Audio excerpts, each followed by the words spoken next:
What's up guys, Tommy Bowyer here from Movie Rewind, and today I'll be reviewing the new Casualty trailer. So without further ado, let's get into this.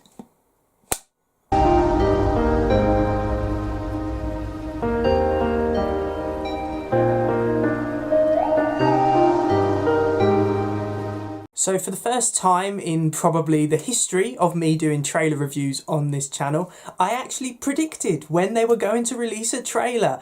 I knew that it was going to be this week because of the new format they're doing with Casualty, which is 12 episode story arcs, and then of course it kind of concludes and then we get another new set of stories start up again to cover another 12 episodes. So as we were coming to the end of the current 12 episodes, I was convinced that there was going to be a new trailer this week to tease what's coming up, and I was proven to correct. So I'd just like to give myself a massive pat on the back.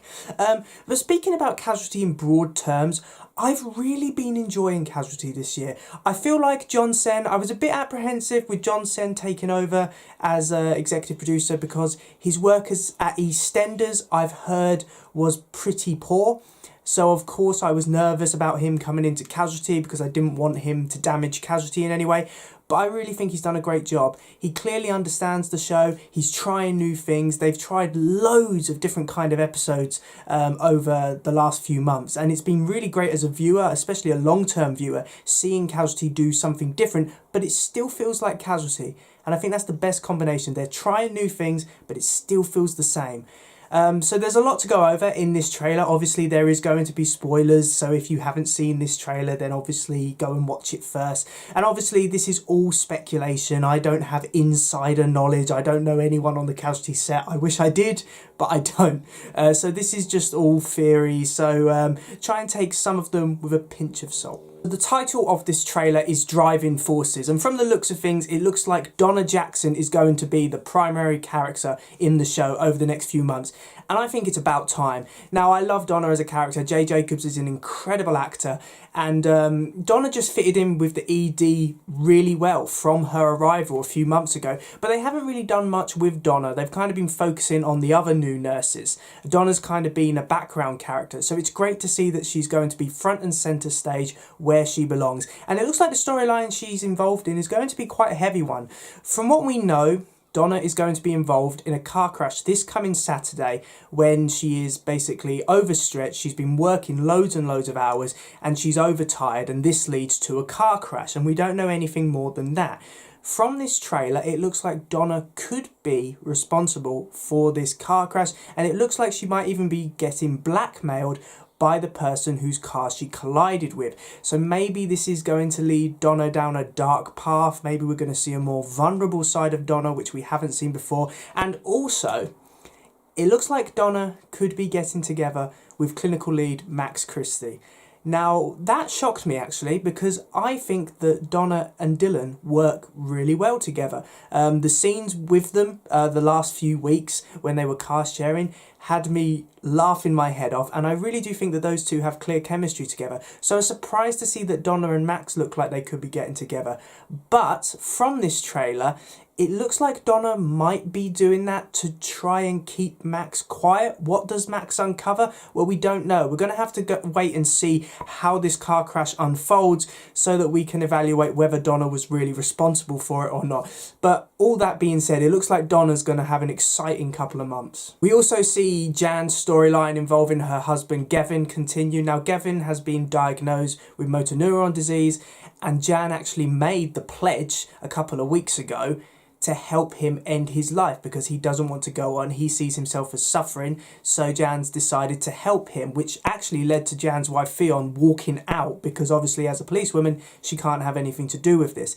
It looks like that they're going to continue this storyline if the trailer is anything to go by, and I have to say Di Botcher, who portrays Jan as an actor, I mean, she's always been great, but in the last few months, especially with this Geffen storyline, I've really seen more range from her as an actor, and it's been really great to see, I have to admit. And it will be interesting to see how this storyline goes, because obviously euthanasia is illegal in the UK, and Jan is a paramedic.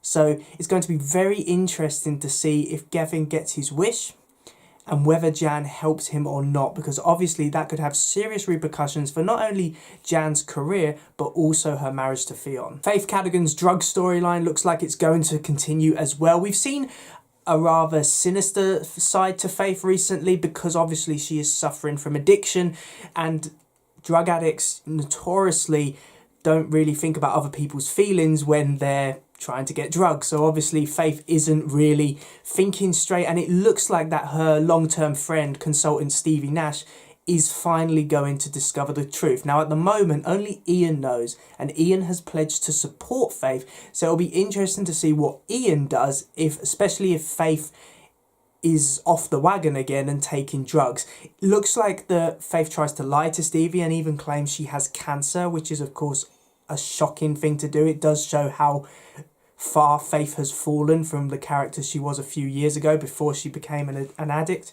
And it looks like that Stevie could potentially be going to Max with this information, which I think is the right thing to do because Faith has been addicted for months now and it's clearly affecting her ability to do the job, so she needs to be taken off shift and given appropriate time to recover. But then in other scenes near the end of the trailer, we see that Stevie's supporting Faith. So it'll be interesting to see whether Stevie actually grasses Faith up, or like Ian did, she chooses to support her and tries to help her recover.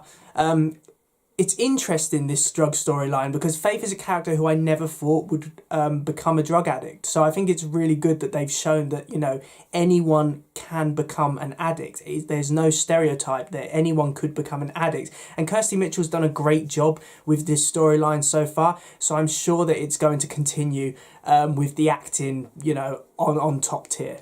Now, other minor things that I could see in this trailer, it looks like an ambulance is being robbed, with Jan saying to a bunch of thugs, "Get out of my truck." So it looks like we're going to have some tense scenes in the ambulance. It looks like Max collapses. Now, I'm going to take a wild guess that Max has got PTSD from being involved in that fire. And he's having panic attacks. That's what it looks like. But then we see Dylan say, "Is it happening to you again?" So maybe it's something from Max's past, because obviously Max and Dylan know each other. I do hope that Max doesn't keep any more secrets from his daughter Jodie, because, you know, they've finally started to make progress with their relationship, and now it looks like it could be put in jeopardy again if Max is starting to lie about his own health worries. And the trailer ends in a great way, because it's just this explosion and Jacob shouting Ian. Now, does that mean that Ian is in trouble? Well, paramedics have a high mortality rate where Casualty is concerned, and I don't think Jan could cope with losing another paramedic. She's lost 3 already, so I don't think that she would want to lose Ian as well, and I pray to God that Ian's not being killed off. I don't think he is. I just feel like it's a teaser for the trailer. But yeah, they better not kill Ian off, because Michael Stevenson's great and I hope he's in Casualty for many years to come. So thanks for watching, guys. I really do hope you enjoyed this video. Please remember to like, comment and subscribe in order to receive great and maybe an improved quality content in the future. If there is anything that you spotted in this trailer which you think I didn't mention, then please feel free to comment down below. It's always great to hear other people's theories, you know, whether they're right or wrong. You know, that's the beauty of a trailer. It gets everyone talking about the show. It gets everyone speculating about what could happen. You know, it's supposed to get you excited. And Casualty's trailers, especially the last 2 they've done, have done that. They've really got me excited for the show. And I feel like Casualty's going for a really great time at the moment, and I'm glad I'm a part of it. So thanks for watching. I hope you're having a good day, and I will see you in another one. See ya.